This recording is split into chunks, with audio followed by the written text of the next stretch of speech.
Bukod nga kay Coach Tim Cone na head coach ng Gilas Pilipinas na siyang utak ng mga ginawang game plan ng Gilas Pilipinas sa mga naging laban nila kontra Bahrain at gayon na rin sa Thailand na nagbunga ng 2 sunod na panalo. At masasabi nating napakaganda talaga ng ginawang game plan ni Coach Tim Cone, lalong lalo na ang kanyang triangle offense na hindi nga kinaya ng Bahrain at gayon na rin ng Thailand. Ngunit sa magiging laban nga nila kontra naman sa Jordan bukas, mukhang eto na nga si Coach L.A. Tenorio na assistant ni Coach Tim Cone ang didiskarte para sa magiging game plan sa Gilas Pilipinas kontra Jordan. Dito nga sa larawan na ito na galing kay Ginebra Ball Ballers ay makikita natin na mukhang may nilulutong matinding plano itong si Coach L.A. Tenorio bukas laban sa Jordan.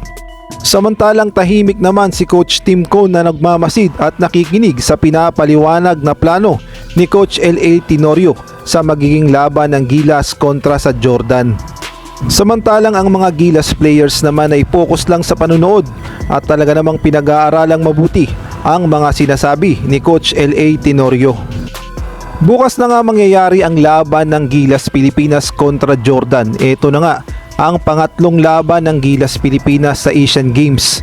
Kung mga local players lang naman ng Jordan ang pag-uusapan, sa tingin ko ay kayang-kaya namang sumabay ng mga local player ng Gilas Pilipinas. Ang problema nga lang yung naturalized player ng Jordan na si RHJ na dumalaw pa nga mismo dito sa Gilas Pilipinas at binati ang mga Gilas players at gayon na rin si Justin Brownlee. Si RHJ kasi ang magiging tinik sa lalamunan ng Gilas Pilipinas bukas, kaya naman kailangan talaga i-double team ito at kailangang bantayang mabuti ang lahat ng kanyang galaw dahil isa nga itong scoring machine. Ang problema lang sa Gilas, yung mismong ipangtatapat kay RHJ na si Justin Brownlee ay meron ngang problema at meron ngang iniinda sa kanyang katawan. Ayon kasi kay Coach Tim Cone, meron niyang iniinda itong si Justin Brownlee sa kanyang tuhod. Ang sabi nga sa report, Tim Cone admits Justin Brownlee playing hurt at Asian Games. His leg, his foot was bothering him. I'd say he was about 80% today, 85% at the most, added Cone. There were times he was coming down the floor, he was limping.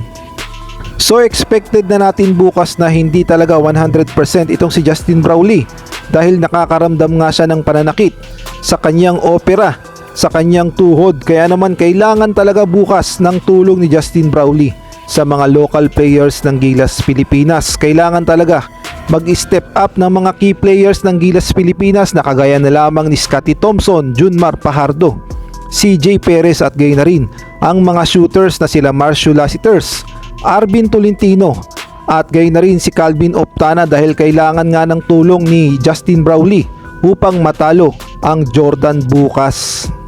Kaya abangan na lang natin kung ano nga ba ang nilulutong game plan ni Coach L.A. Tenorio at gayon na rin ni Coach Tim Cone para nga sa paghaharap ng Gilas Pilipinas kontra nga dito sa Jordan.